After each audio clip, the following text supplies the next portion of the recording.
Police സേനയുടെ ഭാഗമായി 347 പുതിയ പോലീസ് സേനാംഗങ്ങൾ കൂടി ഔദ്യോഗികമായി ചുമതലയേറ്റു. പാലക്കാട് KAP ബറ്റാലിയൻ ഗ്രൗണ്ടിൽ നടന്ന പ്രൗഢഗംഭീരമായ പാസിംഗ് ഔട്ട് പരേഡിലാണ് ഇവർ സത്യപ്രതിജ്ഞ ചെയ്ത് അധികാരമേറ്റെടുത്തത്. കേന്ദ്ര ആഭ്യന്തരമന്ത്രി രമേശ് ചെന്നിത്തല മുഖ്യാതിഥിയായിരുന്നു. പാലക്കാട് സ്വദേശിയായ വിനീത് P ആണ് ഈ അഭിമാനകരമായ പാസിംഗ് ഔട്ട് പരേഡിന് നേതൃത്വം നൽകിയത്.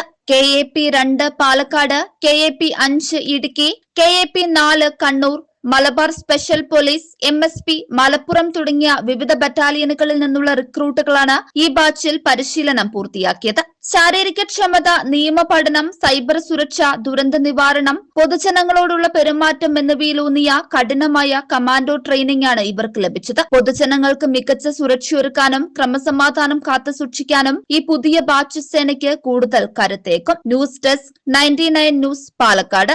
നമസ്കാരം. 2026 പകുതിയിൽ ജെനിസിസ് ഏജ് കെയർ എത്തി നിൽക്കുമ്പോൾ ഇതിന്റെ ഒന്നാം ഘട്ടം വളരെ സക്സസ്ഫുൾ ആയി കംപ്ലീറ്റ് ചെയ്യുവാൻ സർവശക്തനായ ദൈവം ഞങ്ങളെ സഹായിച്ചു.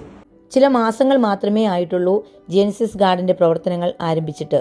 എങ്കിലും പലയിടങ്ങളിൽ നിന്നും സ്നേഹസമ്പന്നരായ പല മാതാപിതാക്കന്മാരും അവരുടെ റിട്ടയർമെന്റ് ജീവിതം ചെലവഴിക്കുവാൻ ജെനിസിസ് തിരഞ്ഞെടുത്തപ്പോൾ ഞങ്ങൾ ഒന്നാം ഘട്ടത്തിൽ നിർമ്മിച്ച എല്ലാ റൂമുകളിലും ഏകദേശം റെസിഡൻസ് നിറഞ്ഞതിനാൽ ജെനിസിസ് ഗാർഡൻ ഏജ് കെയറിന്റെ സെക്കൻഡ് പാർട്ട് ബിൽഡിംഗ് പണികൾ ഉടൻ ആരംഭിക്കുന്നു. നിങ്ങളുടെ റിട്ടയർമെന്റ് ജീവിതം നിങ്ങൾ തനിച്ചാണോ? നിങ്ങൾ വിഷമിക്കേണ്ട, ഞങ്ങൾ നിങ്ങൾക്കൊപ്പമുണ്ട്. ഞങ്ങളെ കോൺടാക്ട് ചെയ്യുക.